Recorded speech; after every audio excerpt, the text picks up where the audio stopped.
This happened a few years ago on Halloween. I'm 28 years old, and most people in my friend group get together for a Halloween party the weekend of Halloween. On this year, Halloween was on a weeknight, so our party was later in the week. That meant I didn't have anything going on Halloween. I live in a smaller house and was just planning on hanging out and giving out candy to trick-or-treaters all night. By the time it got to be about 5 o'clock, the first trick-or-treaters arrived. I would say my neighborhood is pretty average. I don't get a crazy number of people, but a steady amount throughout the night. As time went on, the sun set a little after 6 o'clock or so. It was around this time when I was in my living room and heard a knock on the front door. It was a strong and powerful knock. Most people rang the doorbell, so I really noticed this. I was a little bit slow to get up and get to the door, and by the time I did, nobody was there. I felt bad because some kid must have missed out on getting candy from me, and I meant to answer the door a little bit sooner. I looked around to see if I could see anybody walking down the street, but I didn't. After that, I went back inside. I got a few more kids at the door over the next hour or so, and once again, there was another loud knock on the door after that. I was much quicker to answer the door, but again, nobody was there. Now I was beginning to think that I was being pranked or something. When it got later in the night, it happened yet again. It was the only time people knocked on the door, too. Everybody else would just ring the doorbell, so I knew when I heard the knock, whoever had done it would be gone by the time I answered. The last trick-or-treaters came by at about 8:45 or so, and by 9 o'clock, things were really quiet. At that point, I turned my lights off, signaling that I wouldn't want any more trick-or-treaters. It was about 9:30 when I heard the knocking yet again. I ran to the door and opened it as fast as I could. Still, nobody was there. I was pretty annoyed by this now. Who would have time to repeatedly knock on my door over the span of 3 or 4 hours just to run away before I could answer? I left my house and took a couple of steps out into my yard looking all around. I didn't see anybody. I called out asking who was there, but of course got no response. I shook my head and started walking back into my house. When I reached my front step, I suddenly heard a noise in the bushes directly in front of my house and to my right. When I looked, I was just in time to see somebody emerge from the bush and was headed straight for me. This person was a grown man, and I had never seen him before. I had maybe 10 feet between him and the front door. I ran as fast as I could, pretty much just as a reaction. When I reached the door, I swung it back open and got inside. I closed the door right behind me, and it closed right on the man's arm who was trying to get inside after me. This was just my screen door, so it didn't hurt him too bad, but it was enough to cause him to remove his arm from the door and back outside. This gave me enough time to slam the larger door and lock it, right before he opened the screen door and tried coming into my house. I screamed that I was calling the police, and then got my phone out of my pocket to do so.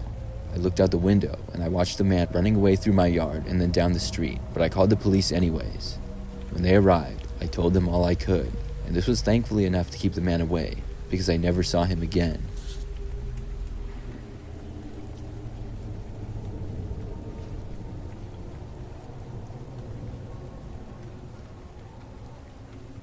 When I was in college, Halloween was always a big time for parties and such.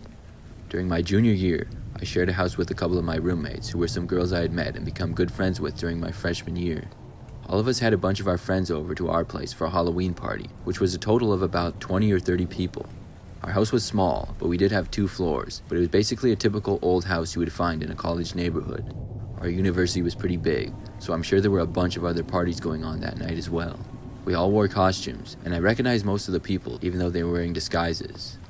At about 10 p.m., most of us wanted to go out to the local bars in the college town.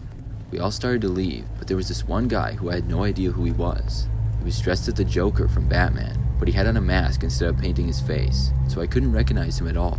I went over and asked him who he was, but he didn't answer me. He just kind of looked at me and then sort of walked away. There was music playing and other people talking, so maybe he didn't hear me, is what I thought.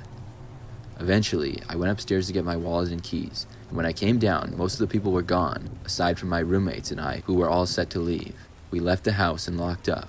Then we were able to walk to the bars because they were only a few blocks away. I was out for maybe 2 or 3 hours. I remember I think it was a Thursday, and I had class the next morning, so I decided to go back a little after midnight. I didn't want to be out too late, and my roommate Liz and I walked back together. Our other roommates said they would come back later. When we got back, I unlocked the door and went inside first. As soon as I did, I heard a noise from inside.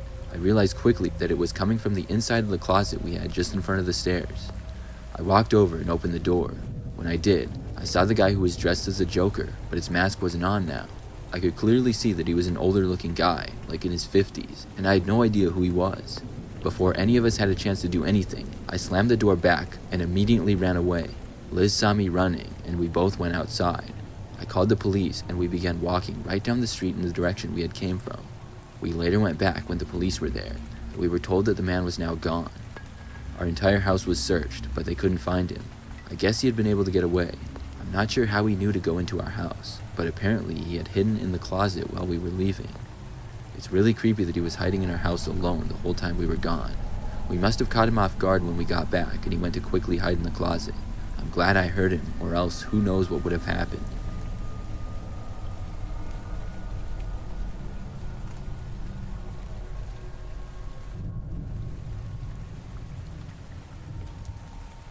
This story happened many years ago when I was a kid. I think I was 11 years old. I remember that for Halloween every year, I would usually go trick-or-treating with some friends, and then we would hang out afterwards. On this year, I was planning to trick-or-treat with my friend Tyler, and then he was going to come over and hang out at my house afterwards.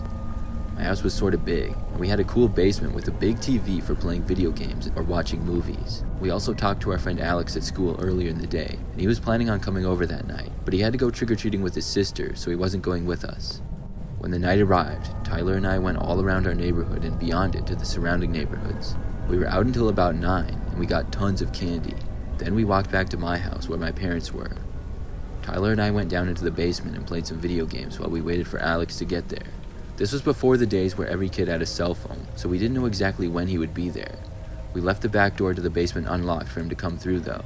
My parents were watching a movie upstairs, and we were down in the basement for about 20 minutes or so when we heard the back door open and shut. It was around the corner from the room we were in, and we assumed that it was Alex arriving. I called out to where we were and told him to join us. However, I didn't hear Alex respond. I got up and walked out to the hallway near the back door. Nobody was there. It was weird because I was so sure that I had heard the door open and shut. I went back and asked Tyler if he had heard the door, and he told me yes, he heard the exact same thing that I had. I looked all around the basement once more, but nobody was there. I thought maybe Alex had opened the door, but then decided to go around to the front or something, and I went back to playing video games with Tyler. Only 5 minutes or so after this, I thought I heard somebody walking around in the hallway, and then I heard another door open and shut. The basement living room area where we were was completely out of vision of the back door and hallway with some guest bedrooms in it. It sounded like one of the bedroom doors had shut. I got up and walked over, and when I did, I saw one of the doors was in fact shut. I couldn't quite remember exactly if it had been open or closed before, but I was pretty sure it was open. I was sort of creeped out now and went back to tell Tyler about it. Just then, I heard the back door open and shut again. Then I heard Alex's voice. I walked out and saw him standing in the doorway. He asked me what was wrong when he saw the look on my face. I didn't say anything until all three of us were in the living room together, and then we told him all about what had happened. I decided I would go up and find my parents and tell them about everything, but before I did, we once again heard the back door open and then close. I walked out and saw the bedroom door that had been shut was now wide open. I ran to the back door and locked it quickly, and then ran upstairs and found my parents. My dad came downstairs and looked around. Then he went outside. After doing so, he came back in and said he couldn't see anything that looked out of sorts. I never saw who was in the house that night, but it creeps me out to think about it every time.